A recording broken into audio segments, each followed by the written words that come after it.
So, I've been telling people since day one that Elijah Strait would be next up, but people wasn't hearing what I was saying. Now, Elijah Strait is a battler from Providence, Rhode Island. He's an associate of the Saga, and he's managed by DNA.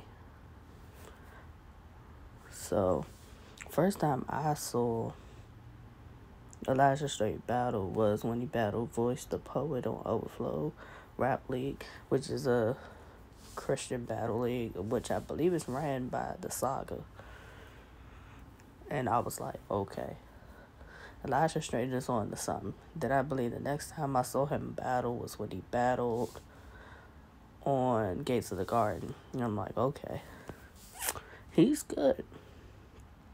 So, Elijah Strait, everybody wants to call him a copy of Rum Nitty. And this all started when he battled Next for the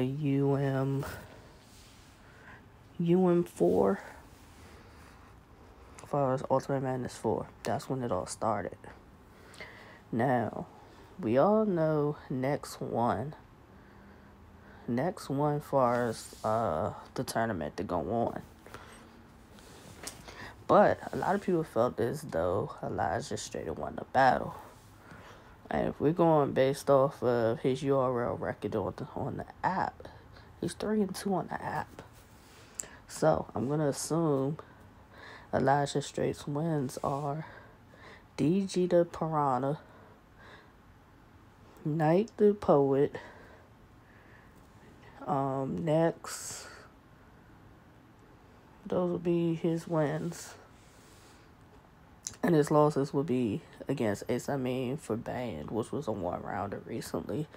And his other loss would be against Steams, which is an app-exclusive battle. Now, here's my thing for Elijah Strait.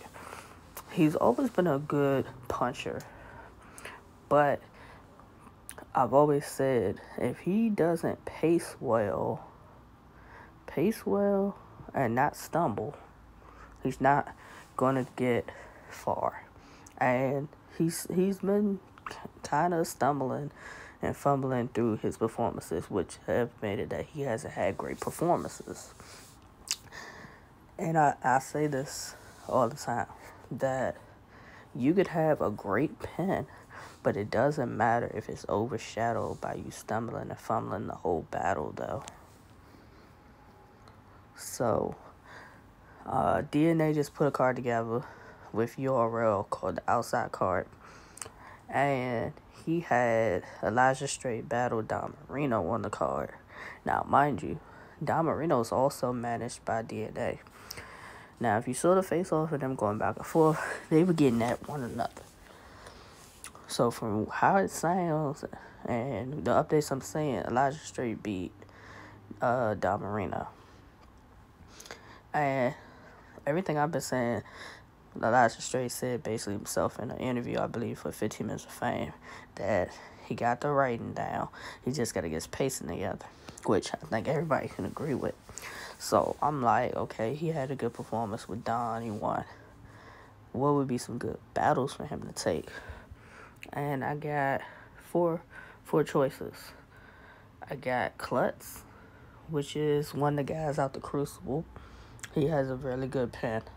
I think that would be a good back and forth battle. Jerry West is a creative puncher. Kid Chaos got a good pen. He's kind of revamped his style and has been on a roll. And Rum Nitty, for obvious reasons, everybody calls him a clone of Rum Nitty. So I think these could be some good battles for Elijah Strait to get him, I think, in the direction he's trying to go far as his career. And if he gets these battles and he has great performances in them, I think people will really see the full potential of Elijah Strait. Being managed by DNA is a great start, though. And having him battle Don Marino, which is another person managed by you, is fire, and they bet money on the battle. So I'm all for them, battling. It seems like it pushed Elijah Strait to have a great performance. I need him to carry this over into his next match.